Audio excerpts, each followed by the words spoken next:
We got some rowdy wild stuff in GameFi news as Zilliqa launches Web3 gaming console, Walmart enters the Metaverse, and 89% of employees in the Philippines want to work in the Metaverse.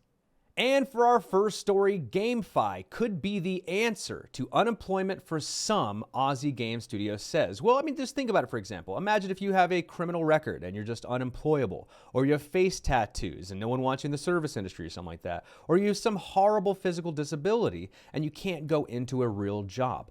Or you work in some third world country where employment is not necessarily available to you. Well, GameFi is here for you. You just pick up some NFTs or you join some gaming guild if you cannot afford those NFTs, and you earn your way into employment, kind of like a sharecropper did back in the day. And so you use these assets to earn in-game tokens. You then convert those for real world money and you can sustain your life. And we've heard a lot of these heartwarming, tear-jerking stories, specifically out of the Philippines, where people have pulled themselves out of poverty, where the average monthly wage is $50 a month. And in some of these games, you could be making $100 per day. This is money that for us Americans may not necessarily seem like a lot, but is life-changing money for people in third world countries. And so that's what this article is saying here, is like, it could be the answer for the unemployment and the starvation throughout the country, or throughout the world, and it'll actually be equitable distribution of wealth throughout. Zilliqa launches Web3 gaming console with inbuilt miner and crypto wallet. Are you dingling my berries, guys? Just in time for the holidays, we're going to have a gaming console, and it mines cryptocurrencies, and it's a crypto wallet. Say, what? I cannot get juiced up enough for this product. The ZBox, as I'm personally calling it, is going to be insane, and it is a revolutionary step forward for the Web3 space. One device that does it all. It's powerful to support all of these complicated processes, and it's got upgrade potential as it's interacting with blockchain and Web3 applications. Just install a new application into it when the new iOS comes out or whatever. I'm excited about this. This is huge for the space. Let's see if Xbox wants to compete, PlayStation, there's a new player in town, and it's the ZBox, baby. It'll pay you for playing games. How Axi Infinity creators plan to take crypto gaming by storm again. Well, if you're good at something and you've had successes in the past, well, I'll be dingleberry darned if you can't have successes in the future. And I think that's the proof with Axi Infinity, is they've had a hypothesis in the past that was proven true. And I think if they just use that same formula moving forward with their games, they're going to have additional success. May not necessarily be in the next one, but in the third, fourth, fifth, and also with the introduction of the Ronin network and the RON token, I see really exciting things happening for this production company. And they've got a network of diehard fans who love the game. There's a lot of people in the Philippines who are able to pull themselves out of poverty because of Axi Infinity, so I'm sure they will be Axies for life and will be following Sky Mavic or whatever they're called, wherever they go in perpetuity for the rest of time. Walmart enters the Metaverse via Roblox. Well, you know, it's just all written on the wall, you know what I'm saying?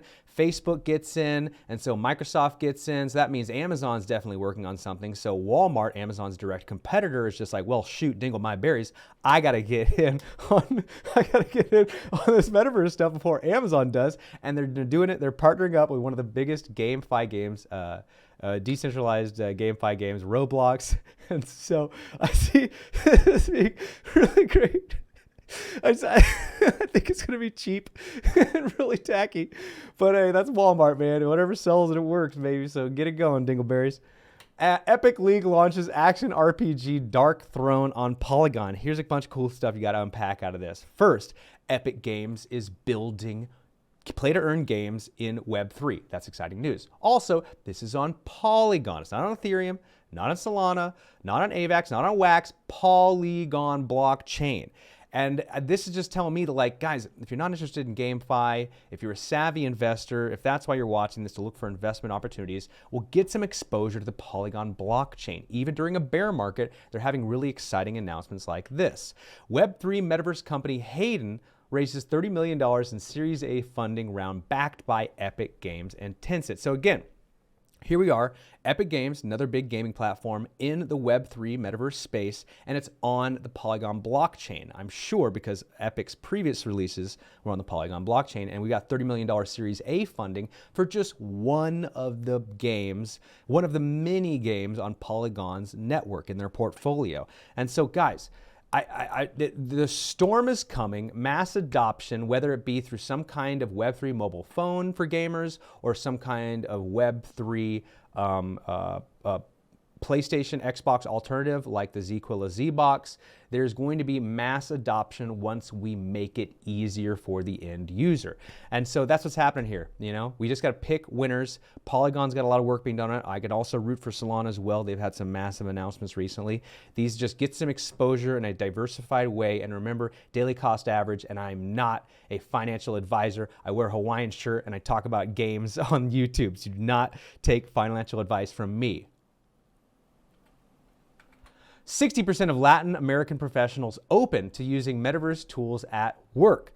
Well, yeah, because, you know, for example, I work in fashion. And so whenever you're at a runway show, that model is walking fast and is walking far away from you. And all the focus is really on the model and not necessarily on the product. And so what I've seen a lot in the fashion industry is people able to put on the headset and actually get a good look at the product, an up close look at a product that they probably only have one of, and they don't want 1,000 people with their dirty hands touching this product. And so that can actually get in, see how the seams and the fabric and the beads and how it fits on different body types and stuff like that. And so this isn't necessarily, you know, people wanting to play with a cool piece of tech. It's them actually using tech to make them better at their jobs and to make better, more productive choices at work. And so I'm in complete agreement that we will see some kind of VR, AR integration into our lives at some point, and it'll be just another useful tool that we use at work. And oh my God, 89% of employees in the Philippines want to spend more